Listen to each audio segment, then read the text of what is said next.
हार मुठे चला हार मुठे चला हार मुठे चला हार मुठे चला हार मुठे चला। दुबई से लाया दुबई से लाया दुबई से लाया दुबई से लाया दुबई से लाया दुबई से लाया आया आया आया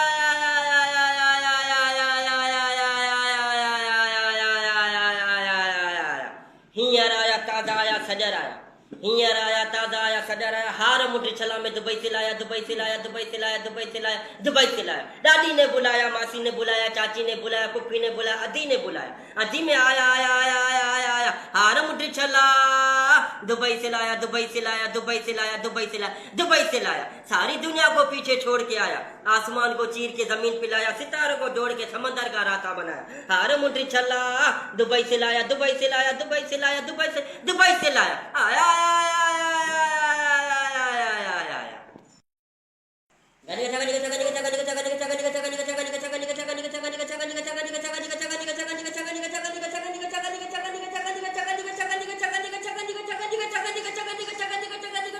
गर्मी का दुश्मन गंजी कच्छा गर्मी का दुश्मन। छोटे बच्चों को पहनाओ गर्मी को दूर भगाओ। दुश्मन दुश्मन दुश्मन दुश्मन दुश्मन दुश्मन दुश्मन दुश्मन दुश्मन दुश्मन। गंजी कच्छा गर्मी का दुश्मन, कट्टर दुश्मन, खानदानी दुश्मन, भाभाज दुश्मन, हीरो गुंडे दुश्मन। इन दौर में मैं तेरा दुश्मन तू मेरा दुश्मन। थोड़ी गाल दे झेरो झड़े गाल दे खून। इन दौर में पे जाए दुश्मन दुश्मन दुश्मन दुश्मन दुश्मन दुश्मन दुश्मन दुश्मन दुश्मन दुश्मन दुश्मन। गंजी कच्चा गर्मी का दुश्मन। अब्दुल हमीद खोसला मिरान प्रेस क्लब ते ही एक मजदूर पोरियत मुख्तलिफ़ शयूं घटिन में गलिन में शहर में खपाईंदड़ 12 दर्जा पास इंटर पास बिलावल मैसर नौजवान आहे ऐं हिन जो तमामु ख़ूबसूरत अंदाज़ होके जो जेको असां अॻ में हलाए चुका आहियूं, मगर हीउ बेरोज़गार आहे। चए थो हिन शयुनि मां हिन चीज़ुनि मां मुख़्तलिफ़ आइटमनि मां मुंहिंजे घर जो चरखो नथो हली सघे।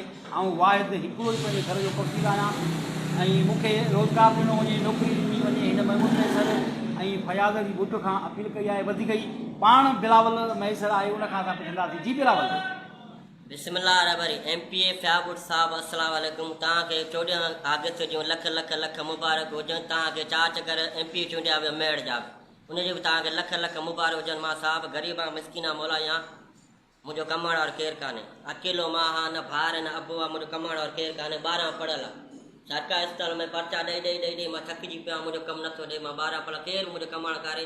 अमड़ा वीचारी बीमार लॻी पई, उन दवा मां पोइ पूरो आहे, मुंहिंजो जा न आहे। ॾाढो परेशान आहियां। बुट सराय ऐं पिपरी थोरो मुफ़ासिलो परे आहियां। मां ग़रीब आहे मिसकीना मौला या, मुंहिंजा नंढड़ा बचड़ा बुख ते अलाह जो वास्तो अथव, मौला अलीअ वास्तो अथई। पढ़ियल आहियां, तव्हांखे मुंहिंजा मौला गंज ॾींदो, मुंहिंजा बचड़ा तव्हांखे दुआ कंदा, अलाह तव्हांखे ख़ुशि कंदो। मुंहिंजो कमु तो ग़रीब जो मां 12 पढ़ियल आहे।